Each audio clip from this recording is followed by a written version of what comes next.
மயிலாடுதுறை தருமபுர ஆதீன மடத்திற்கு சொந்தமான இடத்துல இயங்கிய பிரசவ மருத்துவமனையை இடிப்பதற்கு ஆதீனம் கடும் எதிர்ப்பு தெரிவிச்சிருக்காரு. இதனை காப்பதற்கு சாகும் வரை உண்ணாவிரதம் இருப்பேன்னு அவர் அறிவிச்சிருப்பது பரபரப்பை ஏற்படுத்தியிருக்கு. மயிலாடுதுறை நகரின் மையப்பகுதியில் அமைந்த இந்த மருத்துவமனை கடந்த 1951ஆம் ஆண்டு முதல் சுற்றியுள்ள கிராம மக்களுக்கு பெரிதும் பயனளிப்பதாக இருந்து வந்திருக்கு. ஆதீன மடத்தின் சார்பில் நகராட்சி நிர்வாகத்திடம் ஒப்படைக்கப்பட்ட இந்த மருத்துவமனை கடந்த 5 ஆண்டுகளுக்கு முன்பு வரை சிறப்பான முறையில் செயல்பட்டு வந்திருக்கு. அதன் பிறகு மருத்துவமனையில் உரிய முறையில் பராமரிக்கப்படாததனால அது பழுதடைந்ததாக கூறப்படுது.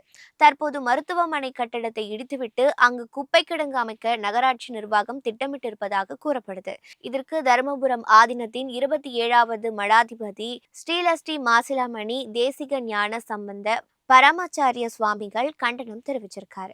அப்படி ஒரு சூழல் உருவானால் முன்னோர்கள் அமைத்த அந்த நினைவு அமைப்பை பாதுகாக்க சாகும் வரை உண்ணாவிரதம் இருப்பேன்னு ஆதீனம் அறிவித்திருப்பது மயிலாடுதுறை வட்டாரத்துல பரபரப்பை ஏற்படுத்தியிருக்கு.